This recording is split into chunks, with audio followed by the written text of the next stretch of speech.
What's going on, everybody? I'm Wolfband, your host. You're tuning in to All Facts Podcast. We appreciate you guys for tuning in with us. This is a show about giving informed opinion based off of facts. And so as you continue your watch, I want you to be fair warned that some facts may be hard to swallow. We're finna get into it. I have my beautiful wife here joining me as my co-host. The rest of my guys are out. They have a lot of other things going on, a lot of life.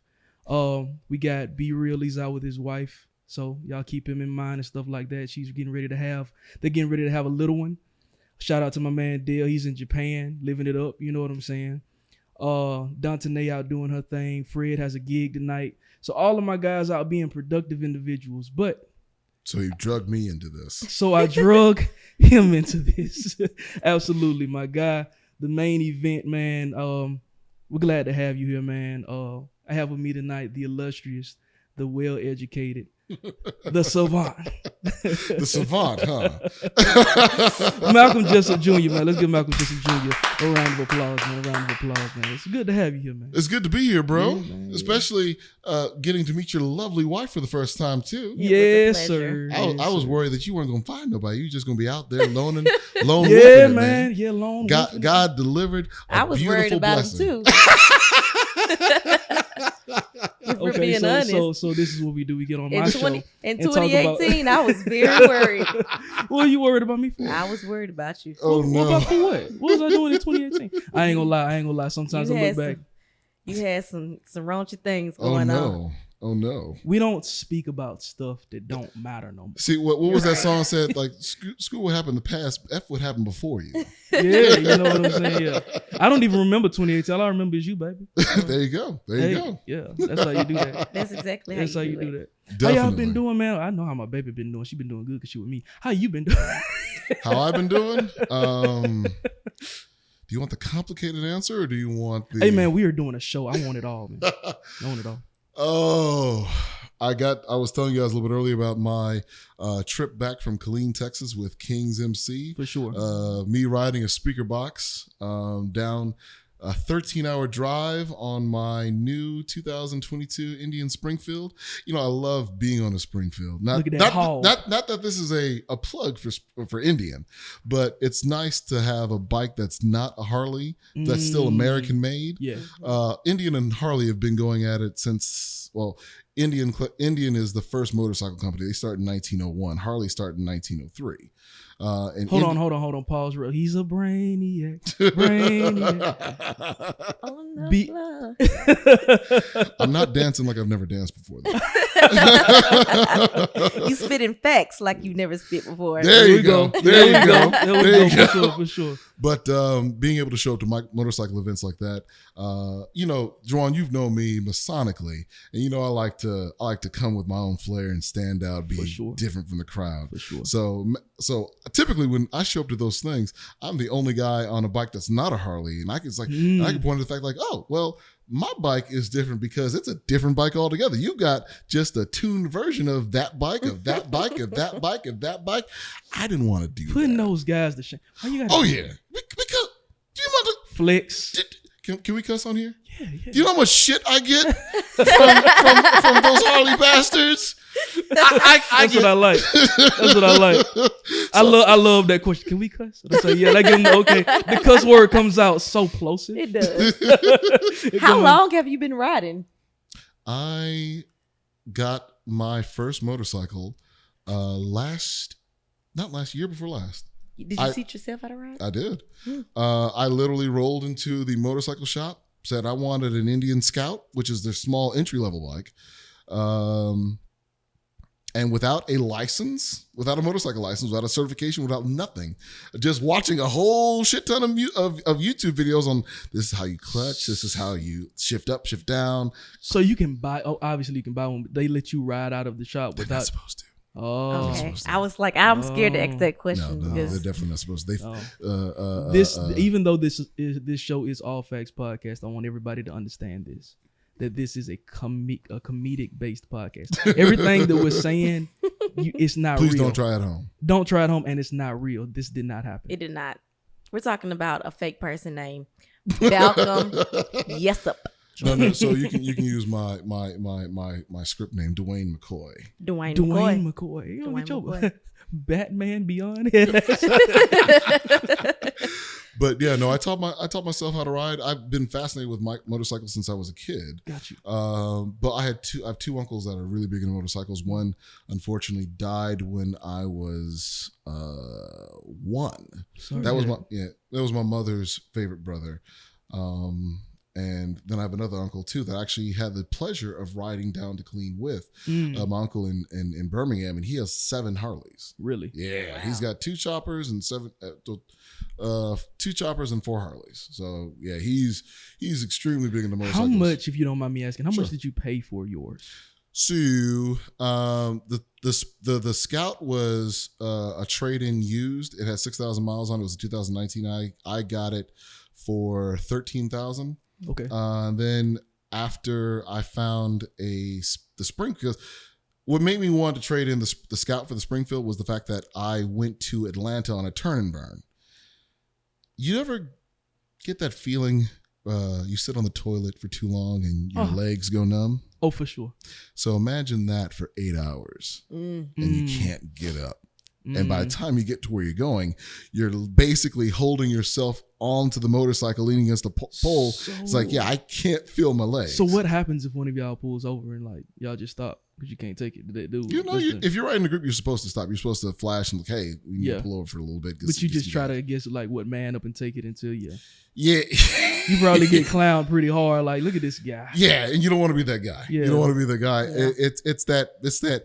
I guess you would say that toxic ego male thing that I guess they would label nowadays. That has been a reoccurring thing on this podcast. I did not intend for this podcast to be about toxic masculine behavior, but if it comes, it comes. I mean, it does, and you're dealing with and this is what I also learned too on the trip with Kings. Mind you, Kings is a 99% non-support club, meaning that we don't support any 1%er diamond outlaw club. We are completely and totally 100% independent.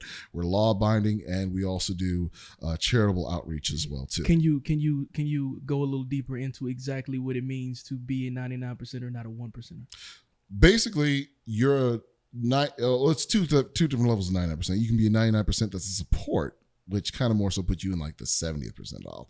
99% means that in terms of the American Writers Association, you are the example that doesn't follow what they consider all motorcycle clubs are 99% except for the bad ones. That is the 1%. The 1% are the bad ones. The 99% are the good ones. Like what the Hells Angels. And yes, stuff like Hells Angels, or Hells Angels from a white perspective. Outcast from a black perspective. I think Outcast is the oldest diamond club out there, and they're headquartered in Detroit. So I actually know a couple of diamonds out here. In fact, diamonds control the territory here in Huntsville. So the way it works, even if you're a 99% club, you're not supportive or anything, you still, so say, Juwan, if we say Masonically, if we wanted to create a chapter of the Sons of Solomon, which is the Masonically recognized motorcycle club, Sure. we still have to go to the Outcast chapter president and say, hey, my name is such and such, your name is such and such. We would like to fly our colors here with your permission. They have to say yay or nay.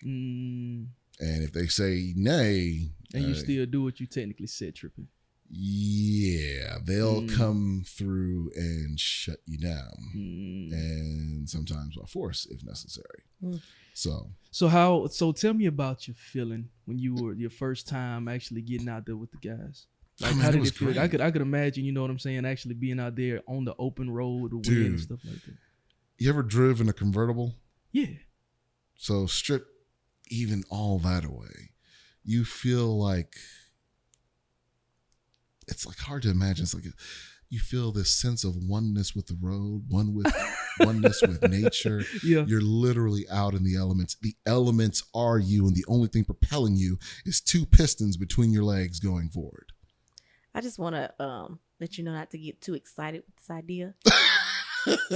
Oh yeah, I've been asking for a hog. Now, see, this is the reason why I bought one when I broke off my engagement before, because I never got why my ex-fiance didn't want me to have a bike until I got it. And I was like, oh, if me and her had an argument and I needed to go clear my head, as it were, I'm hopping on this bike and I might not come back for hours.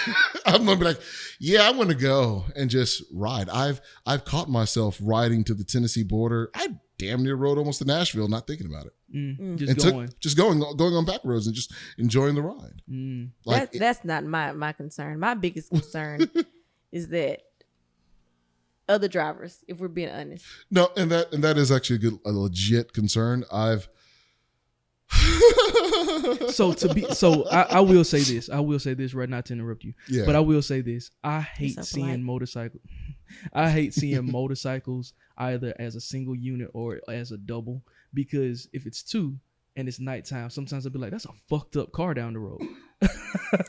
So to combat that, what you're supposed to do, and they actually teach you this in Harley Davidson's road training, or when you take the test to get your motorcycle license, you're supposed to do a staggered. You're supposed to have one in front on the left and one kind of about a half length behind on the right. Got you. That way the other motorist can see that, you see two headlights, but you can also say, one's kind of farther back than the other one. Due to that arrangement of headlights, you're supposed to be able to deduce that might not be a car that looks like a motorcycle. Mm-hmm. That's what you're supposed to do. Because now granted, when you come to a stoplight, then you're supposed to pull up right next to your rider, like that. Right. But yeah, it's another reason why too, a lot of motorcyclists try to put a lot of different lights on their bike to distinguish at night as well. Because with me, I've got the main headlight and I've got two highway lights that are bright as hell LEDs. I've got LED blinkers, and in the rear I've got my main tail light, and then I put two extra tail lights under my saddlebags to give me more illumination at night. My uncle has when he went on his road trip with us, we had it was a glittery gold Harley Davidson, and at night he had LED gold lights that illuminated his bike. So you want to be able to make sure that you're as visible as you can be at night. Right. But no, you're right though. There's a lot of things that you really have to watch out for riders. It's one of the reasons why the bikes I bought had ABS for the brakes front and rear, because ABS, you're gonna have to explain that. Automatic braking system. Automatic braking system. Just whoa! Excuse the fuck out of me. Whoa. When did you become an expert on the car anatomy? Well, I mean, I like the road too. Okay, there you go. That's what's up. So just in a vehicle. Oh, you got these fancy pants ass vehicles that I done bought. Man, that's it. That's what it. You went through and looked through the user manual. I did not. I just pay attention to the car. Both of our vehicles have automatic. Both of our new vehicles have automatic braking systems. Well, they made that standard back in the 90s. That was a National Highways Traffic and Safety Control thing. They made that standard along with airbags back in 1995, if I'm not mistaken. 95 or 94. Yeah, because before that, people were just riding around raw dogging life, right? Of course. You had tire lockup. Yeah. And the airbags came standard. National Highway Safety Traffic Control, like that organization over traffic, mandated airbags in the 90s. ABS was mandated in the late 80s. So it was deemed like, oh, this is a good safety feature to have. Yeah. All cars come with it.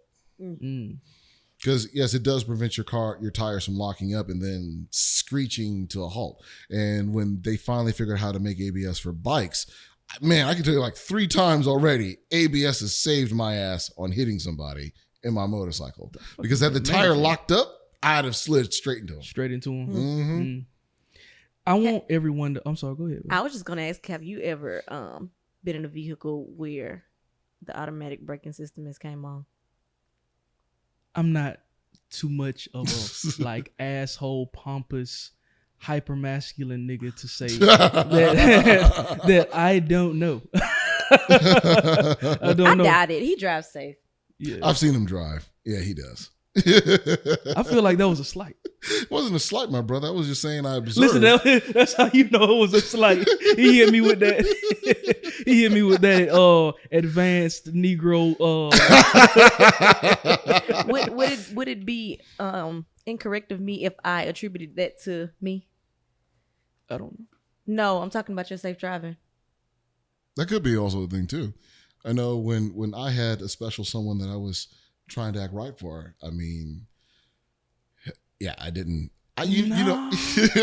No, I'm what I'm saying is like so what happened was I would tell this quick story and then I'm gonna get into I want the world to understand why he's a brainiac. Oh jeez. Okay. I'm gonna tell this. So I was riding with a friend of mine and they used to race and we were going down a lot of people, if y'all know the anatomy of Huntsville, we were riding down Meridian Street past Alabama A&M, right? And we were like doing shit that we weren't. I wasn't doing it. No, I was gonna say not you. Yeah, I was in the passenger seat, and he was in a Challenge Charger. He was in a Charger, going crazy. But don't get me wrong, the guy can drive. It was him and another guy, right? And they Did you get it? I did not. My arm got stuck. This arm got stuck. I was like, wait, only one arm. What was I saying? Oh, but we were going down. Yeah, we were down that. We were hitting like 120 on that road, bro. Just 120? Like, shut up. On Meridian Street? Yeah, on Meridian Street. Like not the Parkway. Meridian Street. Past the hop in. Yeah, I've done faster. On Meridian Street, that road ends. Yeah, no. I started at the end and took off going the other way. Anyway, what I'm trying to say is he's flexing his feet of speed knowledge. This man got the speed force. But yeah, we were doing all that crazy stuff, doing 180s. We would go down, do a 180, come back, and eventually we went up to Alabama A&M's campus, and we got on the track. And we got on the track. And on what track? It's a walking track that goes around the stadium. Their track that goes around the stadium. Not the track, not the running track. Like we weren't on the inside of the stadium. Yeah. It's a track that goes around the outside of the stadium. And we were going, man. And all I remember is looking over, and dude looked over at us. And at this point, around the stadium, I looked at how fast we hit. Like it was right before we hit 100. It was like 96. It was like 96, 97, creeping up. And then we hit a bump. Like it was like a little. It wasn't an embankment. That's not the word. It was just like a little dip. It was a little dip, and we went airborne. Ooh. And the car beside us, I guess, was lighter. And so it went further. And then when it landed, the back wheels bounced and it didn't have traction. And when it bounced, it came up, it lost, and it hit, but it didn't flip. It didn't flip. Into that. He hit the sidewalk or whatever. I thought that's when he was gonna flip, because I was looking, I was just like, oh, it was like everything was in slow motion. We were in the air. He was looking at us. He had that, oh shit. And in my mind, I was just like, this is in that moment, he knew he fucked up. It was at that moment he knew he fucked up. Everything paused, and I was just like, shit, this nigga's finna die. Damn. Because I was looking at us. My guy had control, because we had landed and we had started slowing down. You know what I'm saying? But like, I'm looking at him like, oh man, this dude is about to freaking die. And a part of me got excited.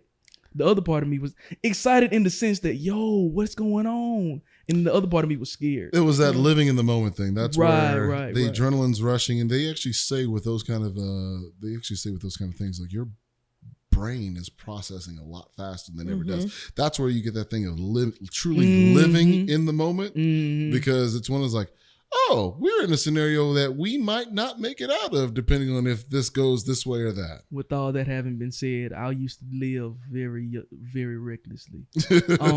He didn't flip. Had he flipped, he would have hit a pole, and that would have been nasty. But he stopped literally maybe feet from a pole. Oh, wow. So he stopped. His wheel, the wheel that hit the sidewalk was tucked underneath he could still drive it, although it was very ugly. It looked like somebody with a bad ass shot.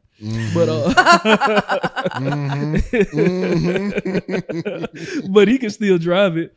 And so he drove it. But like after that, I was just like, nah, I'm not gonna keep risking my life. I got too much to live for. There you go. Yeah. That's just it. I was just concerned with my life. That's all. Okay. And so I became very conservative. Very conservative with my driving. That's a good enough reason. Every now and again, can't break loose. I push that bitch. Every now and again, I float it, you know. There you go. Well, no, I just don't drive reckless like I used to. Okay. Yeah. Speaking of reckless behavior, Talk to me. Have y'all seen the video of the high schooler that Yeah. hit that teacher? Yeah, I have. Yeah. Whoop that trick. Oh my goodness. Whoop that trick. But but yeah. And I was saying whoop that trick to the teacher, saying like whoop that trick to the student, because the student wouldn't know what that reference was. No, She's that's too before young. their time. for sure. That's our generation. Well, shit, I don't know, man. The way that these kids raised, it's hard to imagine that they probably on some of everything. We like to say that, but these kids, man. My thing is this: I give my take, and then I allow y'all to give y'all's take, Sure, because go ahead. I feel like both of y'all have extraordinary takes on this topic, and mine might be underwhelming. Well, let's hear it. So it's just this simple concept for me. I remember being in school. It used to be a thing for me. I would tense up at the thought of a teacher hearing me cuss. Mm-hmm. Right? Yeah. Because a teacher hearing you cuss on that, they're gonna call your parents and Yeah. stuff like that. And it's just, I didn't want to deal with that. Mm-hmm. Yeah. So I'm talking about something that small where I just didn't want to deal with having to hear my mom or my grandmother ask me about what I was doing in school. Because then it came with some hollering, maybe some yelling, maybe a talking to, maybe some grounding. And it's just like, I just didn't want to deal with that. It's amazing to me how that's not even on their mental radar. Yeah, I'll keep going. I'll dip into that because I've got a theory on that. I think that's it. That's why I said I think mine is a little underwhelming. Like, because I feel like everything else is self-explanatory. People are arguing who was in the wrong and who was in the right. Multiple things can be true at the same time. That's true. Maybe she could have done something differently. Now this might be the hottest take that I have. Okay. I would say that she was in the wrong if there was not a risk factor associated with the situation. Mm-hmm. So what I mean by that is, you have teachers who are assaulted by students. Yes. You have students that verbally assault teachers, physically Yes. assault teachers. Yes. She's a substitute. Yeah. Mm-hmm. So you know that these students don't give a fuck about you. Oh, definitely. So in my mind, it's not unreasonable in the court of public opinion, in the court of Wolfman's opinion. You know what I'm saying? It's not Exactly. unreasonable for her to have been jaded in that situation where you're cornered by a student. Mm-hmm. Of course, I'm going to be defensive. Of course, I'm going to push back off of you because I know that this is what students have a propensity to do. Yes. Mhm. Right. You know, so it's like versus I hardly ever see teachers, and I used to hate teachers, right? Until I married one. Yeah, I guess that'll change your opinion a bit. I'll change your opinion a bit. Yeah, I hardly ever see teachers assaulting kids physically that way. Verbally, okay. Yeah. But like I hardly ever see like teachers assaulting kids. So when you have that dynamic between teacher and student, where teacher may assault you verbally, but student is way more likely to assault you physically. Yeah. It's not too much to think that she might have been jaded and hypersensitive in that moment. Yeah. And I feel like that's something that if you want to add a moral component to it, I feel like that excuses anything that she did to me. Okay. Because it's like I'm defending myself. I don't give a fuck how old you are. Because kids coming in, it was not too long ago, wasn't it? A 6-year-old Yes. at a daycare or something like that? At an elementary school. Elementary school killed somebody? He didn't kill her. He shot his teacher. Right. I forgot about that. And they literally told her that she should just file workman's comp because that's a part of the job. See, That's literally what they See, said. That in her what? contract, see, that is a That's part what of the they- job. That is what teachers go through. all facts. Yeah. Yeah. Yeah. Wow. Yeah. And so in my mind, because of this dynamic that we have in society with teacher and student, to me, I'm not excusing any behavior. What I'm saying is I understand it. It's a difference between something being an excuse and an explanation. Exactly. Right. And in this particular instance, I think if we were to take this to the court of public opinion, because of that dynamic, I understand why she got defensive and did that. I mean, if you look at the tape, she the teacher is actually going around saying like she's coming back to her desk saying, you can't get your phone. And the student pursues her and tries to reach around her. And then at which point she looks, now correct me if I'm wrong, looks like, because I watched the video a couple of times, try to see who struck first. It looks like the student struck first in the sense of the teacher kind of tried to push her hand away. And then the student took that as like, oh, you put your hands on me. Bam, bam, bam, bam, bam. Right. And also the teacher had the phone in her hand, not the cell phone, but the school phone. Yes, I noticed the that. house phone, as I would call it. Exactly. In her hand, attempting to make a call. Exactly. And so, like you said, the student was egging on the situation. Yes. Because people are saying that the teacher was pushing her. No. But honestly, she's backed into a corner. Yep. Literally. Yep. Probably jaded. And my question to people is, what would you have done in that situation? Because people claim that I would never, but you don't know until you're in that situation. A lot of these people that have, a lot of the people that have these opinions, these strong opinions about that teacher, that substitute teacher, have never been in a classroom. Exactly. And they also aren't dealing with their own children. Exactly. And on top of that, just to insert this small thought, if that student had the gall to do that, imagine what she may have also been doing in the classroom. Exactly. She probably was being defiant with her phone out. She had to get it taken somehow. Exactly. Right. So none of that is to say that a child deserves to be assaulted, but in my opinion, that child deserved to be assaulted. Because it was a this is where I feel that the lack of authority comes into play. I think that we're witnessing a generation being raised, unfortunately, by kind of our generation a little bit, or a little bit earlier. For sure.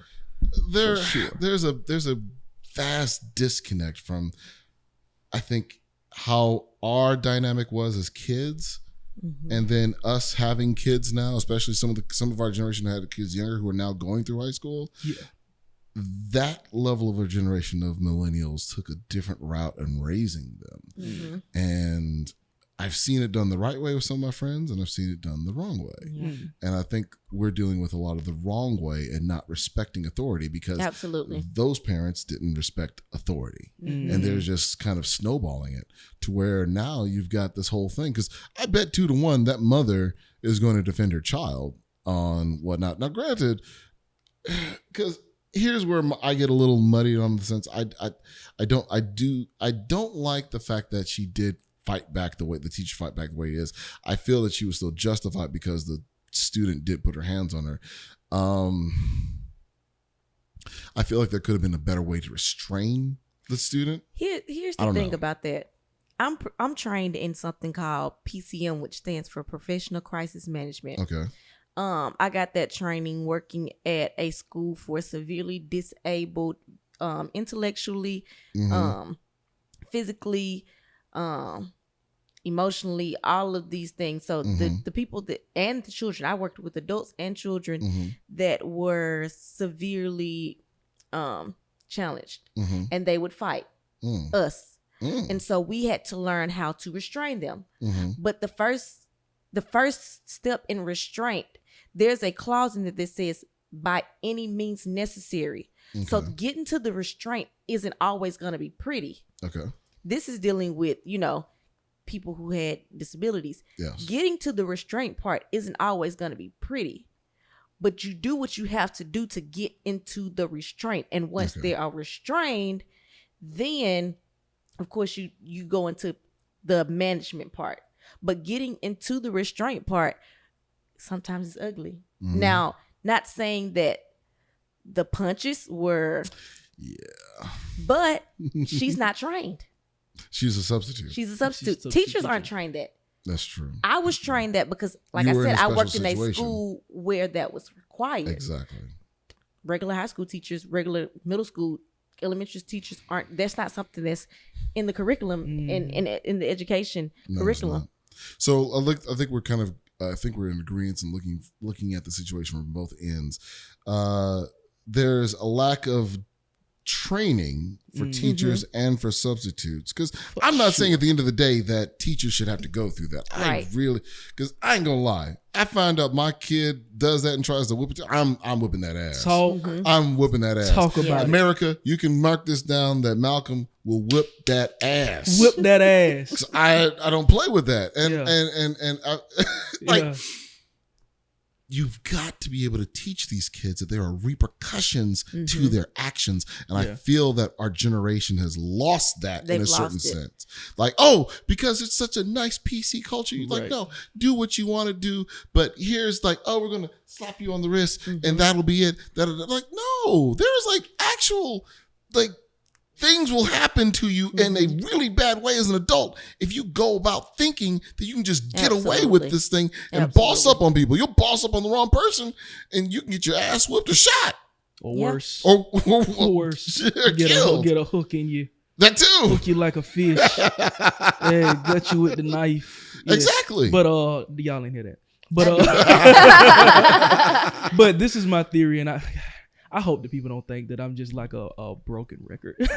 But I genuinely think that I like some of the stuff that I talk about is just so, when I sit and I think, because I do a lot of what I call back porch thinking, where I just sit. That southern, I'm going to sit out here with my sweet tea and just contemplate life. No, whiskey. Oh no, yeah, that's right. We're being a little bit more adult with it. Okay. Yeah, my whiskey. I like to sit. Hopefully it's Uncle Nearest though. Nah. Negro. I'm gonna get on you about that. Let me drink. The Negro. Such disappointment. But the only thing I'm missing is just my black suit on with my bow ties. Like, brother, do you not understand? Yeah, advanced nigga theory. He was about to hit me with the advanced nigga theory. But go ahead. But I like to sit back and I like to think. And I try to break situations down to their fundamental parts, because I do believe that complexity is just a radical expression of simplicity. If you can break stuff down far enough, then the complex thing, you start to understand its components, and complexity doesn't go away, but you understand it to the same degree that you understand the simplistic parts of it. Exactly. So I said this. Why are people acting out? Everywhere you look, there's a group of people acting out, showing their ass. Because I think we've lost a little of our moral way. I think that it's something deeper than that. Okay. I think that the world is suffering from the repercussions of oppression in general, across the board. And so this is why I say that. Okay. If you look at every group of people, it doesn't matter whether they black, whether they white. In some instances, white people throughout history have been oppressed. Okay. Because over in the West we talk about white people, but we can talk about Jews, right? We can talk about the they that should not be named. You see that eye roll, right? The Voldemorts of this conversation. You look at Jews, you look at black people, you look at women, you look at gay people, especially gay men. And now we look at kids and we say all of these people have had a propensity to act out or go to the extreme about a certain issue, particularly related to their liberation. Exactly. So what I've seen is this. Every time you have a group of people who have ever been oppressed in their plight for liberation, the first thing that they do once they, maybe not the first thing, but what they do once they get their liberation is they overcompensate. They overcompensate. They and so what you see a lot of the time is, in some shape, form, or fashion, people flexing their newfound freedoms. And so that's what you think about. And the rhetoric to suppress it all sounds the same. Why you need a black entertainment television? Why you need an NAACP? Why you got to be doing all of that? Why y'all wear them grills in y'all mouth? Why black women got to do all of this with their hair? Why they got to be so snappy? Why they got to be so this, that, and the third? Why gay people got to be like that? Why they always got to be so loud and flamboyant and all of this other stuff? You know what I'm saying? Why kids acting? Why kids can't just sit down and learn to respect and do all of this other stuff? So when I look at the dynamic between not just teachers and children, but adults and children over time, when I look at the dynamic, what I see is this. You had a culture where you weren't allowed to, let's use a very simple example, talking back. Oh yeah. Talking back. So talking back was a huge thing, especially for black people. Oh, You were not allowed to talk, even if you got the shit slapped out of you. Exactly. Sometimes you got and that created a generation of people that said, "I will never." Mm-hmm. Yeah, and I think, and I get what you're saying with that, because I believe our parents went a little bit overboard on it. Because that's exactly what I'm saying. They overcompensated. They overcompensated with us. You're exactly right. Because mind you, with me, and because I support a nonprofit organization, that 57 Northampton, shout out, that really pushes mental health and well-being. And from my angle, me and my friend Julian push it from an angle of really getting black men to go to therapy to deal with it, because we as black men bottle up a lot. For sure. Black women are very quick to go ahead and get therapy. We were taught to kind of bottle it in. That's never good for us. Reoccurring thing. Exactly.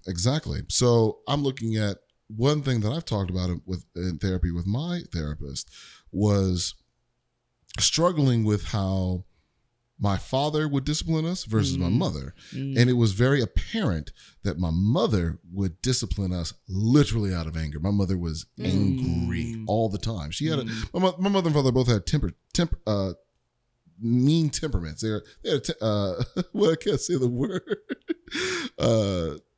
They're not mild-tempered. No, they're not mild-tempered The at all. opposite of that. Exactly. Aggressive. Yes. Okay. Because I keep wanting to say temperature, and I was like, no, that's not the right one. But heat. yeah, exactly. You have to excuse me. I can't think of the word. Exactly. Damn it. But semantics. But yes. Yeah. But my mother was a person who whipped us in anger, and it was a traumatizing experience to us. I can imagine. Now, granted, with me and my brother and sister, we both had to come to our own recollection that we said we wouldn't do when we had kids. Mind you, we my brother and sister have kids with our spouses. We wouldn't beat our kids out of anger. We would still beat their asses, though. For sure. Because you ain't gonna play that in my house. For sure. But I'm not going to beat you in anger. I'm going to whoop and discipline you to show you that your actions have consequences. For sure. I am mad, but I'm not going to whoop you in anger, because that'll translate differently than whooping you to discipline you. Say, hey, do not do this. This is not allowed, and I will not tolerate it. Right. Because the more I do this to you out of love, I'm preparing you to act like you have some goddamn sense when you walk out my door. Talk to these. And I think that's where the disconnect is from the parent and child perspective with our generation. Right. Yeah. We got so hung up on the fact that our parents overcompensated for beating them, because, I mean, God, I heard some of the stories of my grandparents beating them. Right. Holy shit. You got to realize. Go ahead. Where'd the grandparents get it from? Exactly. Yeah. Because slavery. Yeah. Anyway, this was another one of my points. Just to slide in. Since when do we give a fuck about beating kids all of a sudden? Black people, the main ones that sit up here and glorify. Oh man, my mom used to beat me with an extension cord. Nigga, shit, what? I got beat with Hot Wheels tracks. See, look, this is the battle. Who got beat the worst? Man, I used to have to go get my own switch, and then if it wasn't big enough, she go get the branch. No, my grandmother played that with me. My grandmother in Florida played that thing with the switch. I didn't get that thing until I went down there. I was like, oh, this is what they're talking about. Yeah. No, my mother would grab. My mother was a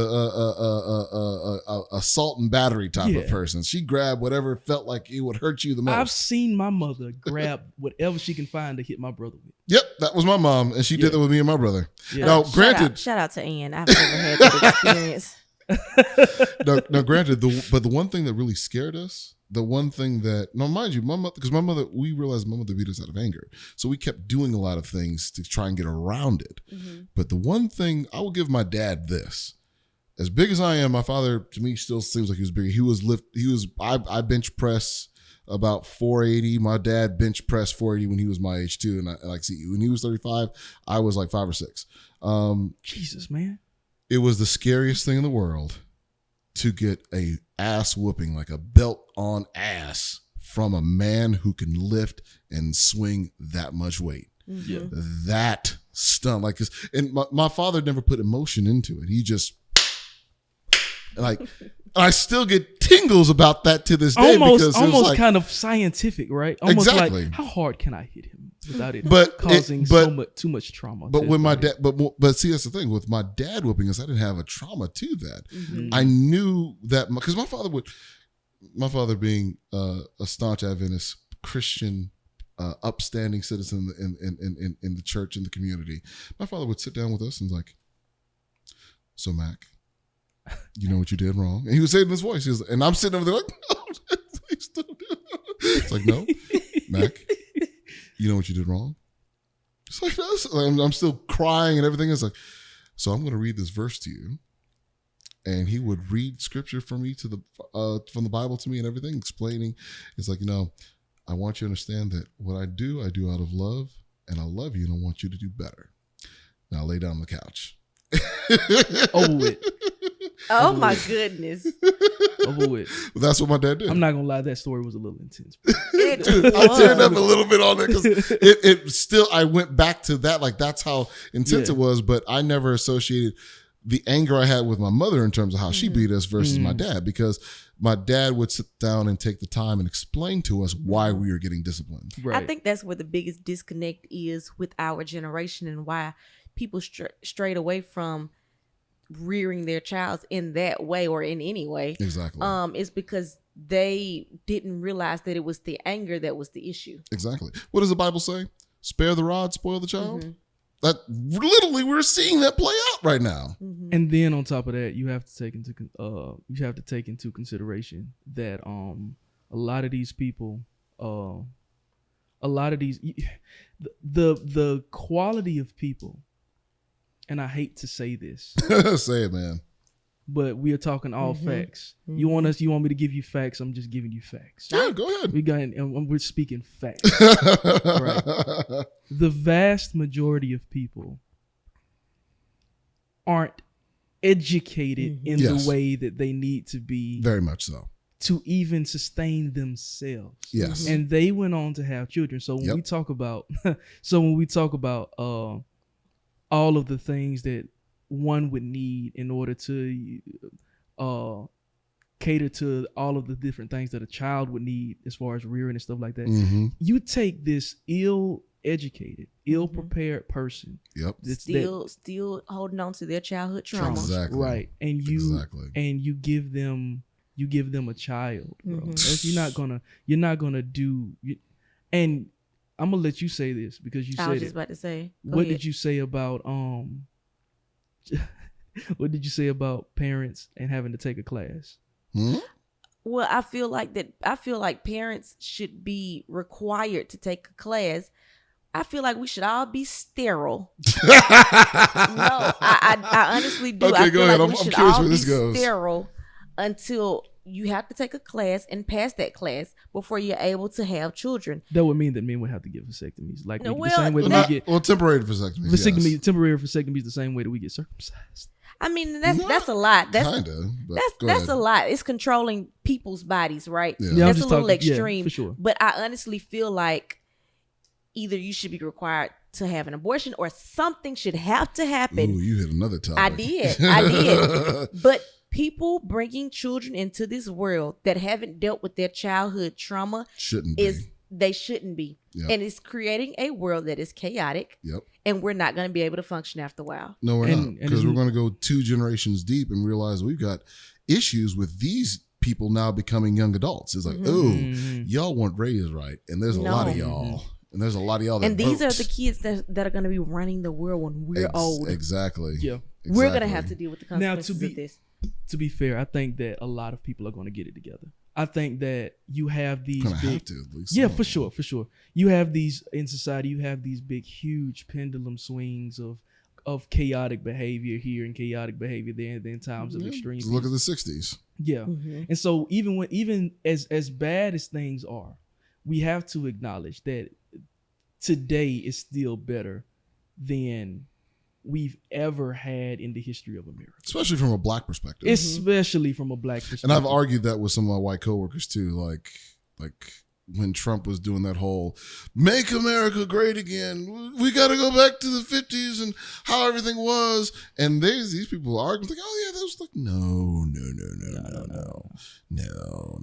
There are certain aspects, maybe, but overall, no. I think we're in a and then better on top of that, position. economically, it's just impossible. You're talking about reverse inflation. You're talking about Jeez. you're talking about so many different. You're talking about having to reverse engineer so many different facets of society in order to actually get America back to the. If you're talking about it literally, not to obviously mention, but not to mention too. And this is what me and my father talked about, because when I saw my dad for last Christmas, he saw how much gray hair I have, and he's like, "Why you got like Mac? Well, when I was balding when I was 35, but my hair is still black. Why is your hair black? Why is your hair gray?" He's like, "Daddy, you gotta understand something. When you were 35 in 1996 or 95."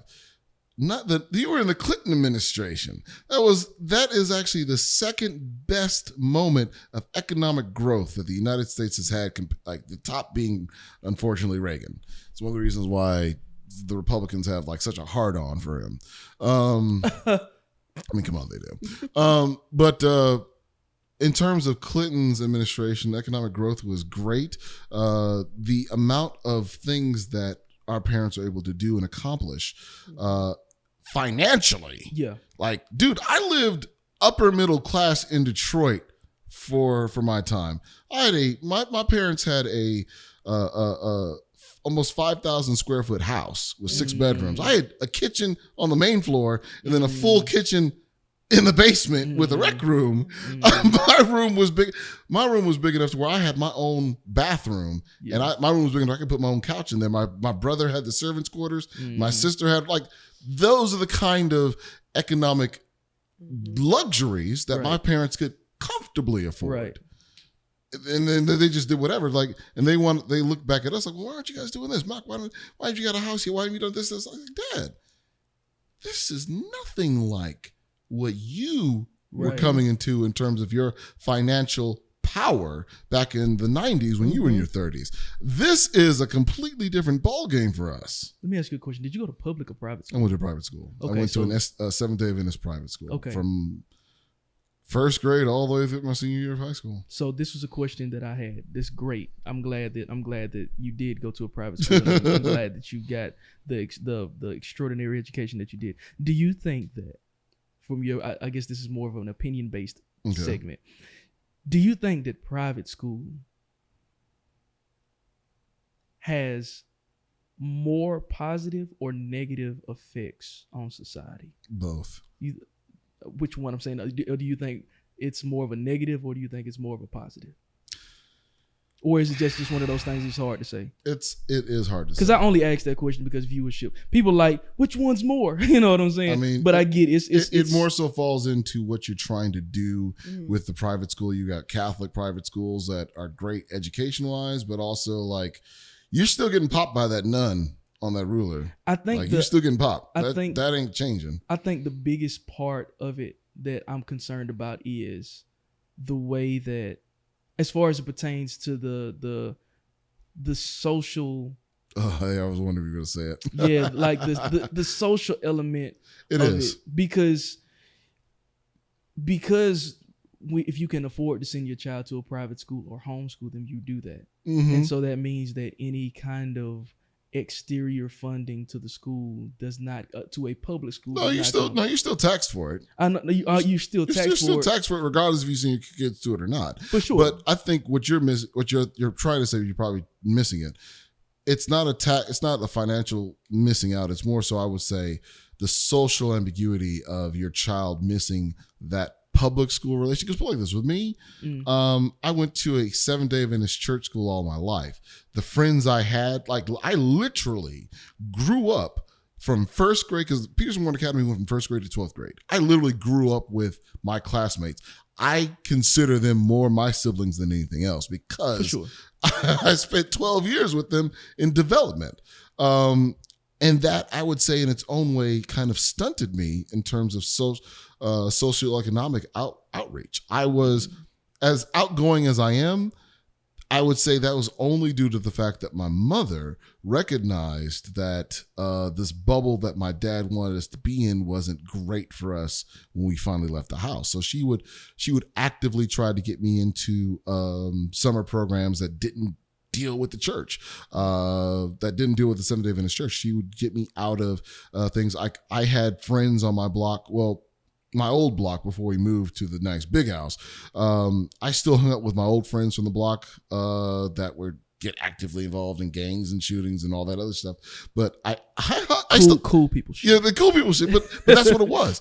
Because I hung up with them, I had my thing was I used to get teased a lot from from people outside the church or outside the private school system. I used to get teased I was an Oreo. I was black on the outside, white on the inside, because of my diction, my talk, my speech, the things I talked about. I would routinely talk about going to the opera, enjoying a ballet. My biggest thing was like my mom and dad used to take us to go see concerts. Like when I'm talking about like orchestrated concerts at on for Christmas. The biggest thing I loved when it happened here in Huntsville, the John Williams experience with the Huntsville Symphony Orchestra. It's like they were playing all of John Williams movies. I was like, I am totally there for that. And I was telling one of my friends in Detroit, like, yeah, I'm going to the John Williams thing. It's like, nigga, you doing what? Nigga, we go out here going to the club. You fucking going to the symphony for you uppity ass nigga. It's like, nigga, we still doing, you still calling me this at this age just because I like culture? But it was a negative feel to me because it felt like being from Detroit, I was told that, nah, we know niggas that act like from near Detroit. Right. You act like you're from the suburbs. And it's like, no, I'm born and raised in Detroit. I was born in Henry Ford Hospital, lived on the east side, moved to the west side of Detroit. I have lived, my area code has been 313 the entire time. Not Henry Ford Hospital. Yeah. So real quick, I want to, because I didn't do my due diligence, and that's my job on being a bad co-host. I mean, being a bad host, right? I did not fully vet the audience or my wife on exactly your background, right? So I want to give that to everybody real fast because I want everybody to understand why he's a brain. Yeah, this is Malcolm Jessup Jr., man. He has a dual bachelor's in mathematics and engineering. And he works mechanical engineering. And he works at Beyond Gravity. Now, prior to working at Beyond Gravity, will you please let everyone know exactly where you used to work at? I was at the National Aeronautics and Space Administration. NASA. For those of y'all that didn't know what the acronym stood for. They didn't know what the acronym stood for. And that I read book. Yeah. That are dumb. We all me too. For all of us ape brains, you know what I'm saying. So what is Beyond Gravity? Beyond Gravity used to be part of RUAG, which RUAG in its own self is a Swiss-owned company. It's like the European version of Lockheed Martin. They do a lot of. They've been in existence since World War I. The Swiss being their complementary, we're going to be neutral, but we're going to still, hey, you got arms and you fighting him. I can sell you. That's a very swish. It's very. Very. That's a very swish. Very. Oh, those swish. Oh, very, very, very, very, very, very much so. Due to the fact that they are like the premier defense contracting company and everything for Europe, of course, they got into space like Lockheed and Boeing both did. They opened up their U.S. operations here about 7 or 8 years ago. Because they have the contracts with ULA, United Launch Alliance, which is a combination company between Lockheed and Boeing, for their Atlas rockets. We make the fairings for their Atlas rockets, and we also have. Wait. What is a fairing? Hold on, baby. Do you know what a fairing is? Because here, last time I asked you shit, you knew what the fuck it was. So I plead the fifth. So a fairing is basically kind of an aerodynamic wind resistance thing around a moving vehicle. Gotcha. So you have fairings, you have fixed fairings and movable fairings for motorcycles. That big thing you see on front of the motorcycle is the fairing. Yeah. For a rocket, it's the cone shape that goes around whatever that rocket is putting into space, like whatever cargo. Gotcha. So we're the company responsible for making the fairings for it. We have a patented process. Can't go too much into it, but we have a patented process that creates a lot more efficiency and more durable and a lot more strong stronger than a lot of our competition. On top of the fact, too, that we also create part of the fuselage for the new SLS rocket. Which SLS standing for? System Launch Support. I forget what. That's when I forget what SLS stands for. Yes. It's based. I found something he doesn't know, which is bad because I have an SLS award for when I was working at NASA. Support Launch System. Damn. Support Launch System. I think that's what it is. But it's the new rocket that replaced. I'm gonna fact check that. Go ahead, please, Scott. I can't remember. I know it's something Launch Systems. Yeah. But it's the rocket that replaced the old shuttle system. Yeah. Kind of taking the knowledge of what we learned from the past, 80 years between Saturn V and shuttle and kind of merging the two together. There we go. Space Launch System. That's it. Should have obvious. But unlike how we had the shuttle, which was a reusable, launchable vehicle, right. SLS Morto takes its hand in from how Saturn V was. You shoot that thing up and stages 1 through 4 fall off and disintegrate back into the ocean. Well, disintegrate back into the atmosphere, and the remaining debris falls into the ocean. The capsule is reusable, but but this rocket, learning from what we learned from the other rockets, because Saturn V was able to get us to the moon and back. Yeah, this rocket is theoretically possible to get us to Mars. You just hit some struck some nerves with some people. So we went to the moon. Can you certify? I have a person that used to work at NASA. Can you? They're gonna be like, no, bro, he's not telling the truth. He works for the government. So we went. We went. Yes, to the moon. We went to the moon. I've seen moon rocks in the lab here at Marshall. Those were fake, man. They're CGI. No, dude. Chemically, and I also want to say this too. I do have 4 published research papers in chemical engineering and optics engineering. I've looked into the chemical compounds and structure that those moon rocks have, and they're chemically similar but very different than what the typical rock would be here. Because here on Earth, all of the different compounds in the air, all of the different gaseous and stuff mixtures, you would find that in whatever kind of rock, no matter how deep you go, essentially, right? Essentially. Right. You'd have to carbon date certain things and look at how the atmosphere is depending on how deep you go. It's one of the reasons why I'd probably want to do one of the whitest things on Earth and do an expedition to Antarctica, because that's not white. That's like Eskimo. Nigga. not even the Eskimo going down Antarctica. I have no desire. I did a fact last I think it was last week. I'm not prepared. I did a fact last week about how we discovered Uranus 39 years before we discovered Antarctica. Yeah, because we were looking up and not looking down. Yeah. Funny enough. But yeah, great. So, what was I about to ask about? You asked about going to the moon. Yeah, I know I asked about going to the moon. He said something about going to Mars. I don't know if I'm on the right track. No, you're right. No. What I was about to say was just so that, because I feel like a lot of people are watching this and hear me go, yeah, I get what you're saying. And y'all think that I'm a dumbass. Yeah, you think that I'm a dumbass. You think I don't know shit about what he's talking about. I know things. I know Saturn V rocket. That was the white one. Yeah. It's funny because I'm right. It's funny because I'm right. Oh my goodness. This nigga said it's the white one. Tell him I'm right. I mean, you're not wrong. You're not wrong. Yes. Oh, Jesus. Oh, Jesus Christ. But yeah. No. But yeah, man. So needless to say, he's a brainiac, man. We got a good guy on the show, man. Appreciate having Malcolm Jessup Jr. And he comes from a very prestigious family, man, a very powerful family. So if y'all try to dox him, you might get doxed. So sit back. You know what I'm saying? Oh yeah, man. We got some more things on the itinerary I want to hit real quick before we go to our first break. Let me pull it up real fast. Oh, I got it right here. Okay. So helpful. I asked about private school. Mm-hmm. We don't have to talk about the racist propaganda thing. Although it does play a role into kind of what I was going to ask about with private schools. With private schools, because I feel like that's a motive for people, especially well-off white people. Well, see, go ahead. Now that I probably won't be able to attest to too much because being in Detroit is 80.1% black. It's very black. So with me, and this is what I've also argued to a lot of my friends here that I went to Oakwood with and went to UH for, especially some of my white friends. The one thing that I consistently get, especially in the company I'm in right now, I've been told that I am arrogant. I am arrogant and I have an attitude. And I talked to my father about this. He said, well, no, you're a black man with confidence. But me and my friend Julian went a little step further. It's a little bit different for a black man to have the kind of education background that I have, to have the kind of upbringing that I've had, and to have the kind of financial blessings that I've had.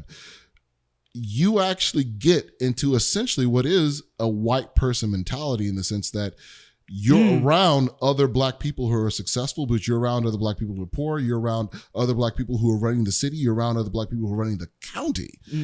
So all you see growing up is like, no, black people are in charge. Right. I've gone to all black school. I live in almost essentially an all black major top 20 city in the U.S. That is big on manufacturing and automotive. So my mentality when I left Michigan and came down here to the South for school was a lot different than, say, some of my other counterparts who went to, say, a private school that was predominantly white and whatnot. They had the confidence, but they had more of a, I'm trying to be black and I'm really trying to be black kind of deal. Whereas I showed the confidence like, no, I'm black and I'm going to remind you that I'm black in the way that you don't forget that I'm black. Like, what's the guy's name? Oh, I wish I would have prepared for this conversation. The guy, I don't know if he's the mayor or a part of just the city council. Who? The real loud dude that he's been going viral. He's been going viral talking name? Crazy. You mean the New York mayor? No, not Who? you. I know who you're talking about, but I don't know who you're talking about. Is he a senator? I don't know. I just get on any social media, there's gonna be you'll probably find there's gonna be someone. While she looks for that, I mean, he's it was. He came to mind. Dang, I had a stroke. He came to mind. Don't do that. He came to mind because you were talking about some people that are just black with their authority, essentially. You know what I'm saying? Yeah, that are trying too hard to be whatever. Yeah. I think what I was asking was or what I was alluding to was in certain areas, in this video, and I'll post the video, or I might leave it in the description of the video. The private schools kind of separating the black kids from the white kids. From the white kids. Yes, and I actually do agree to that. I've seen that play out. And so my experience is more so being Seventh-day Adventist. I can give it from the Seventh-day Adventist church that. Up north, that plays out a lot. Like you have essentially would be a white Adventist private school that has their token black kids, but that's it, or their token Hispanic kids, and that's it. That's definitely a thing because they also don't want their kids going to public schools or whatnot. It comes off as preserving that white purity, as it were. I like how you pronounce the H in white. No, I saw that on the Black Klansman when he was like, it's like, with a white man, we can change the world. That's but yeah, that's really what it is. It is a bit of separation. I don't necessarily agree with that because I've seen it play out where a black Adventist school and a white Adventist school that purported to be on the same level, you saw that the white Adventist school got way more funding. They had way more things. I think that's the part that I was talking about the disparity between private schools and public schools. But it even goes in terms of a private black school and a private white school. Like even from a more public angle of a private school, Detroit Country Day. Detroit Country Day was just turned out like damn near pretty much every top level black athlete that's come out of Detroit. Jalen Rose, Chris Webber, and all them. Oh wow, really? Yeah, they went to Detroit Country Day. Okay. Like I think Jalen Duran, our 5th overall draft pick for the Detroit Pistons last year, his father went to Detroit Country Day and he played for the Baltimore Ravens. Like that is like the premier black athletic private school in Detroit, but still. the white students go somewhere else for their academics and whatnot. Yeah, because and maybe you can explain this to me and the rest of the world. Public school, essentially, yes or no, a part of the public sector. Yeah, it is part of the public sector. Right, it's publicly cool. funded. Publicly funded. So anything publicly funded by the government is public sector. Right. I just wanted to make sure that I was clear about that. Yes. With private schools, and I know it may vary.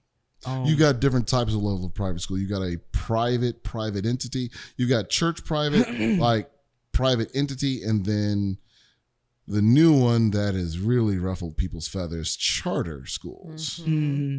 Because that's a whole. Where do they fall between? So that's a whole thing. And just to be clear with everybody, Mays, I'm sorry. Eric what? Eric Mays, yes. Oh yeah. Oh, yes. I was not gonna stop until I found this. Thank you for finding that. Eric Mays has been going crazy. Yes. Now we can go back to the charter school conversation. Jesus Christ. She was on a mission to find that. That was. So like you said, the public sector is any form of business that is conducted that essentially the government on any level pays for it. Right. Yeah. Because you would consider universities like A&M and UH to be public universities because they are government sponsored. Yeah, I just wanted to make sure that I wasn't using too confusing of jargon. No, you know what I'm not. saying? Like, so police officers would be essentially public servants. Public servants. Firefighters, police officers, teachers, public. Well, teachers, if they're hired by the public school, they're public servants. Okay. And as far as private schools, do they fall into the private sector technically? They are private sector because you're paying directly out of pocket. Right. Mind you, if you utilize a public school or not, you're still paying your taxes at the end of every year are paying for public school. Right. But on top of that, if you're sending your kids to private school, you're paying direct out of pocket. Got you. For that private school. Got you. I guess what I was trying to figure out is exactly in what way, if any, do private schools take away from public schools financially? I don't think they do. You don't think they? I think the only argument that can be made is that, or with resources, I'm sorry, directly parents put more into, so like, let's say a football team, right? A football team that has parents pumping money into the program. That's what I'm talking about. Yeah. Is better off than a program that is having to deal with the scraps. That's true, but also I see where you're coming from. That is one part to it from I would say a sports part of the school. But I think overall, like I look at academics and sports and after school activities for a public school. It really falls down to, in terms of districting and your politics, what, say, city councilman or alderman or even state senator is willing to get education dollars from taxpayers to go towards that school. Like, case in point with Detroit. Shout out to the D, man. We've been talking about the D all night. Because no homo. We've been talking about the D. Because I don't know how Huntsville. I'm not part of the Huntsville public school process. I don't have any kids, so I'm not sure what's going on for Huntsville public schools. But I know for Detroit public schools, Cass and Renaissance are two biggest high profile public schools in the D. Like, though, if you find your way into Cass or Renaissance, you're going to get some teachers that care, some teachers that are properly funded. You're going to get an academic program that's well resourced. You're going to get a great after school program. If you want to play instruments or anything, you've got jazz ensembles, choirs and directives. You've got a great football, basketball, baseball, and the only time you'll see a black school that has a hockey team. That's very interesting because that's very interesting because I got something for that at the very end. So with that, is it that those schools are in better neighborhoods? No. So no, they're not. Because I've not seen that before. I've only seen schools that successful schools that are in better neighborhoods or schools that have people making these donations. That's true. So the way it goes up north, I think that's what I was talking about, getting to about the donations from the donations perspective. Because I feel like if your child is in a public school, you're going to donate for better equipment, for better stuff, for better. And I guess that's how it goes down here in the South. Up north, it's a little bit different. You, like I said, that's why I go back to your taxes and your politicians providing, getting the right politician to get stuff supported. For us, when it comes to like after school activities or extracurricular activities like music and sports, yes, there is going to be some donations, but schools like Cass and Renaissance, because their academic program is top notch, and they also produce athletes that go on to get full ride scholarships from University of Michigan and Michigan State and whatnot. The city and the county throw a lot of money at them because of that aspect. Now, granted, another school like Northwestern and what's the other school? I forgot what the other school is, but they get Southwestern. So there was a Southwestern, but it closed. Yeah. But they more so do benefit from parents putting in money for after school programs on top of the fact of whatever else they get taxpayer dollars left over from what goes to the main schools. So I see what you're coming at with a lot of the donation part. Yeah. I've never seen it fully play out like that back at home, but I do see that more here. Yeah, I think that's where I was going with in mind. But I know why that is though. Because Alabama won't adopt the lottery. Because so talk to me. The key thing in having the lottery, the caveat, the yin to its yang is that you got all these people buying lottery tickets and whatnot. Because I saw it with the state of Michigan, our lottery jackpot, you buy tickets and whatnot, majority of that money is actually still funneling back into public schools across the state. Mm-hmm. So you actually have seen where a lot of states who actually do heavily invest with the lottery, their school system has a lot more to work with. I think even Tennessee's public school, like Nashville's public schools, have a lot more going for them than what we have down here in Huntsville. So you mean to tell me I can tell you Mississippi doesn't. So you mean to tell me people in Alabama are stupid just because people don't want folks to gamble? Because Jesus said that's a bad thing. That is a sin. Gambling is a sin against God. And the crazy thing is, they have these, they're not even called casinos because they don't run off the slots. They run off bingo machines or whatever. Oh God, yeah. But all of these casinos is what I call them. These gambling, well, there are 5 in my small county. Really? Because the only casino I've seen here has been the Native American tribe ones that run down in Mobile. I've not seen those, but there are some in Montgomery. So I've been to Montgomery, that's why.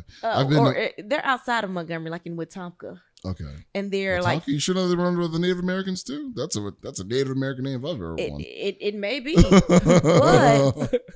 but I'm speaking specifically for Greene County, Alabama. Can you make sure you zoom in on my face when I say this? I got you. I will post edit this. There are 1, 2, 3, 4, 5 gambling halls.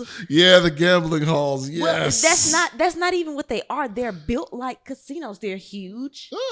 They have these machines, but they're not called slot machines because they run off a different system. Okay. But it's something that's legal in Alabama. Okay.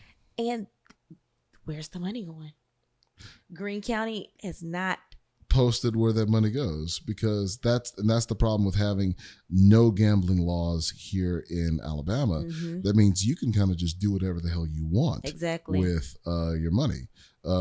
Using my example once again back in Detroit, we have 3 casinos. We have Motor City Casino, we have MGM Detroit, and we have that was a big thing to get MGM outside of, like, we were the first city to get an MGM outside of Vegas. I was just about to say, I've never seen an MGM outside of Vegas. Yeah, so we were the first, and then Atlantic City got an MGM.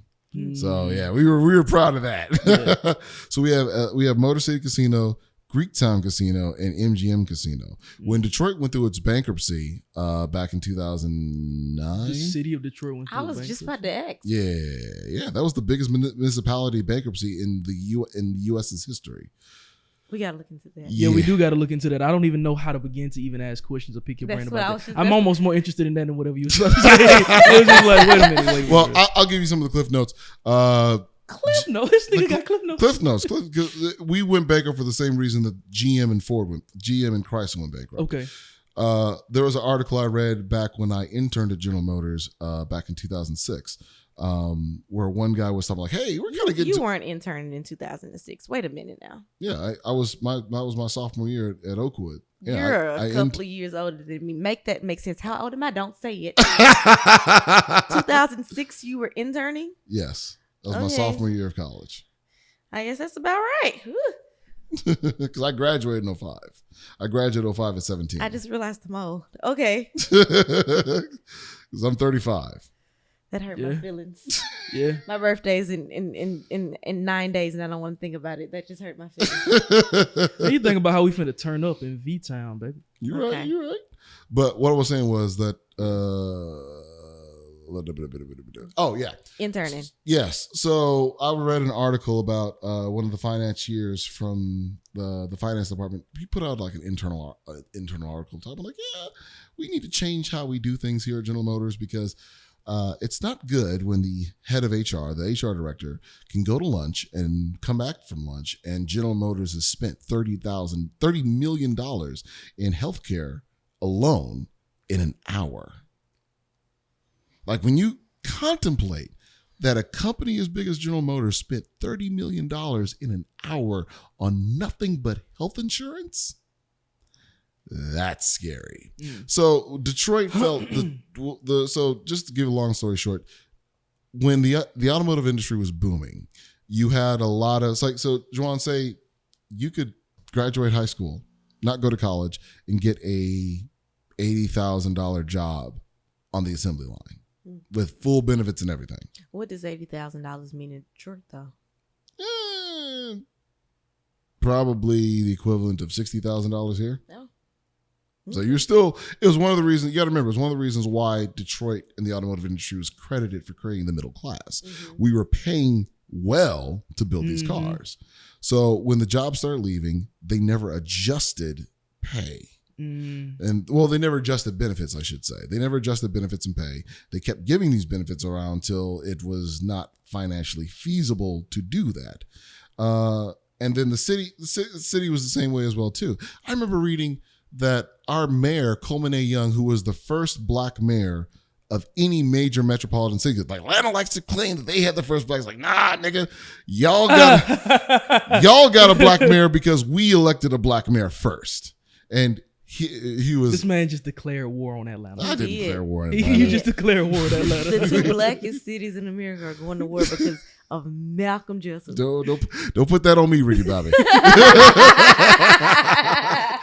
But Coleman A. Young was such a black mayor. When you went downtown to his, like you saw on the directory downtown at the Civic Center, it said the office of Mr. Motherfucker.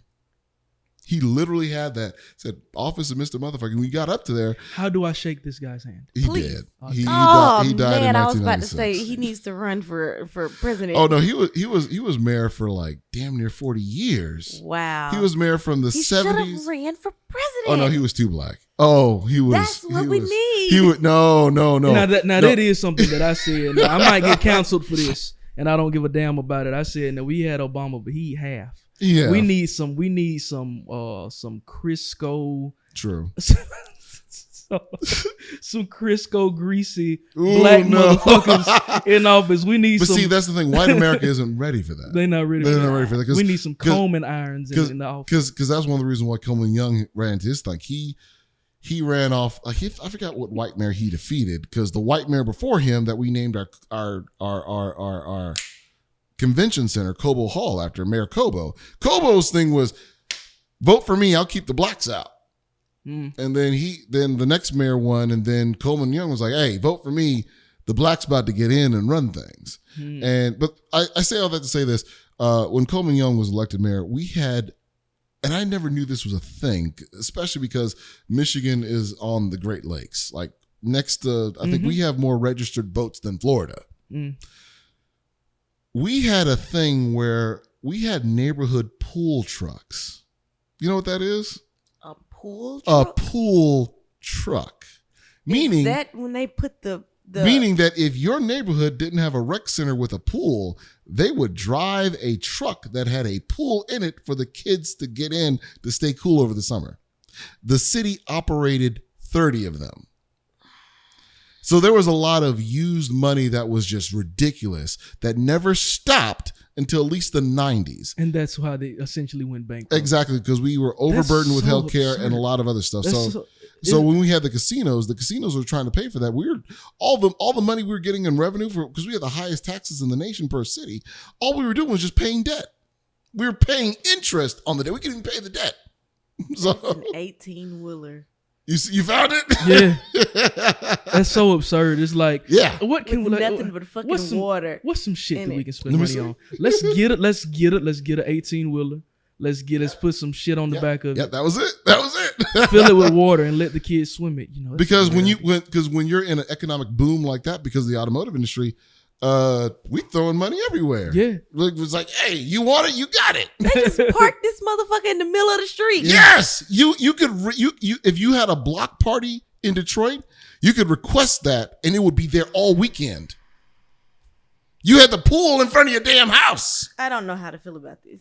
I really I don't don't know how either, to because feel I mean about that is an ugly swimming pool, but it is a swimming pool. It is a swimming pool that's on a truck that is mobile that can come to your house for birthdays. So And let me- it is, so- and so it is, can- and mind the you, all you city have, owns it. and the city, all you have to do is just simply request it. You don't have to Can pay. you- You don't have to pay anything. Can you? That's so absurd.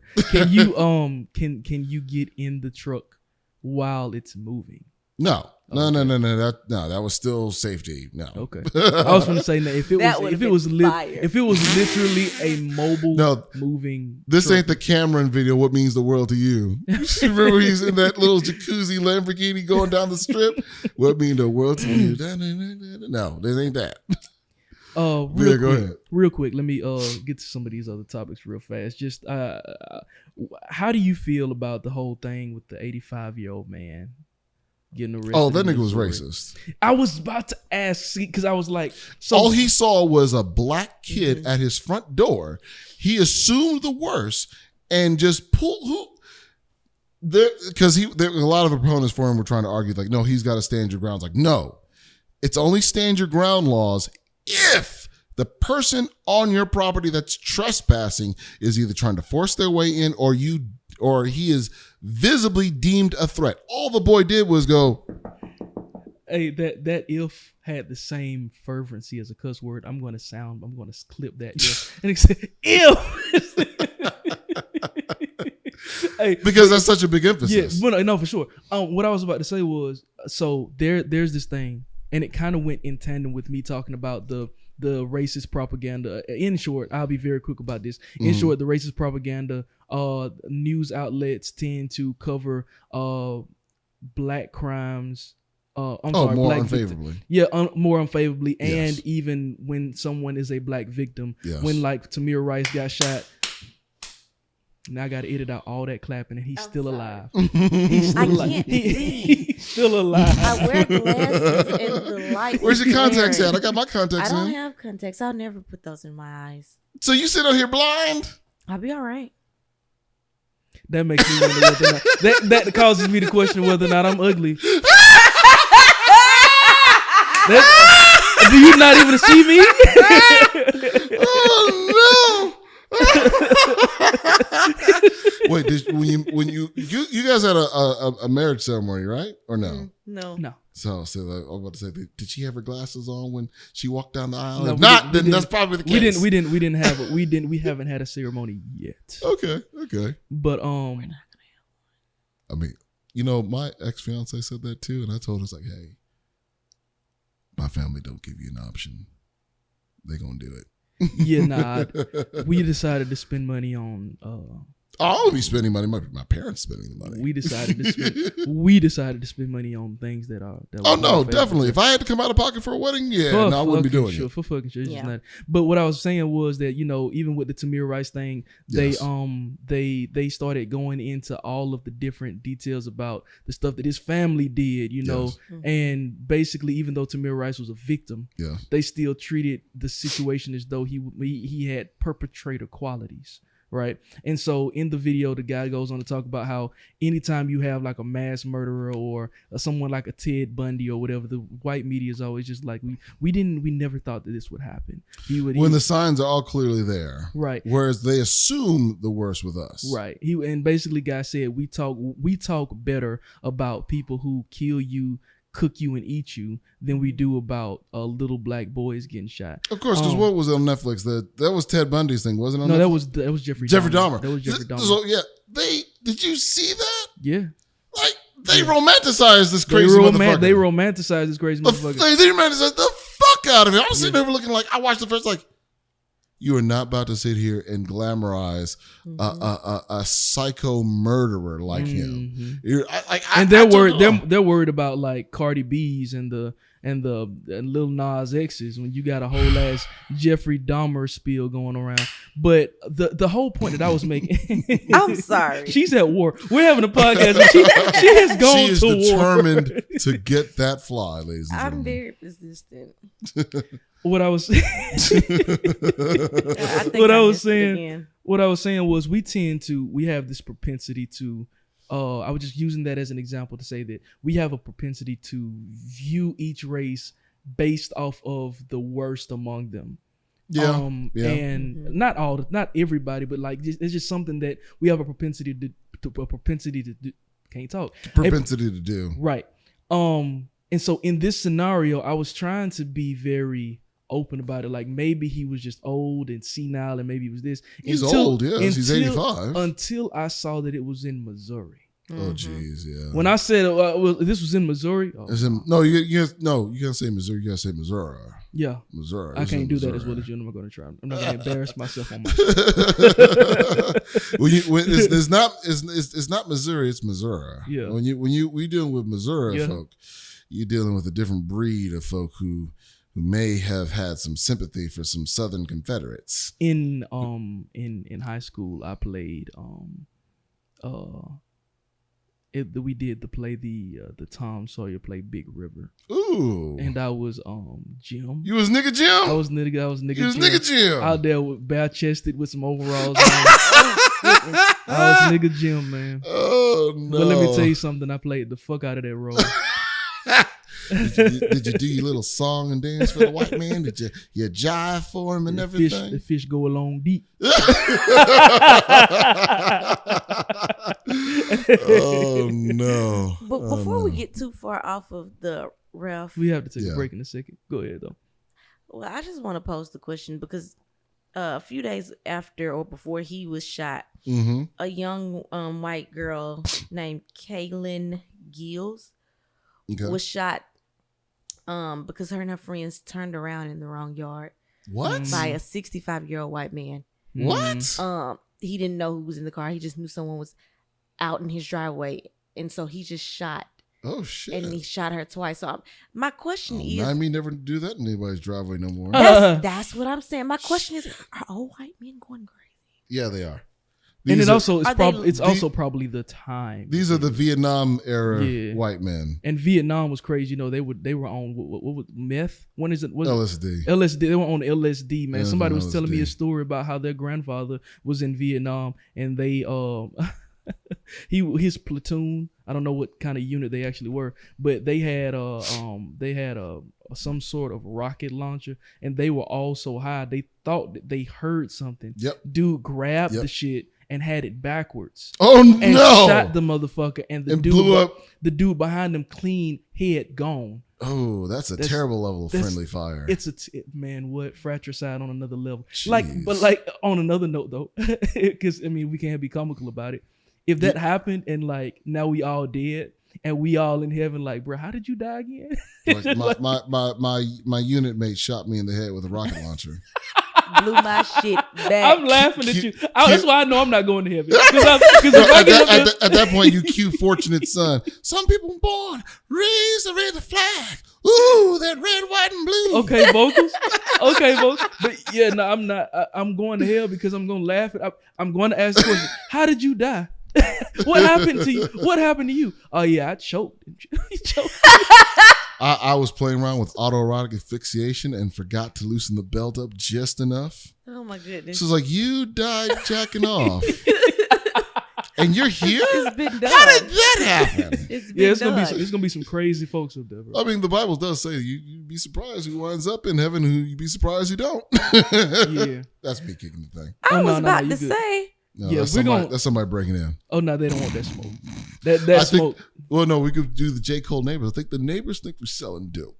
He's so culturally relevant. He is. What was I finna say? Oh, but we we got to take a quick break, man. I got to make sure I check on everything. This is to make sure no one's actually breaking in. Yeah, for sure. And if they are, they finna be stinking. That's my shit. You finna be stinking for sure. All right, well, join us in the next 5 minutes. We'll be back with more of the podcast after this. That's what I like, and we out.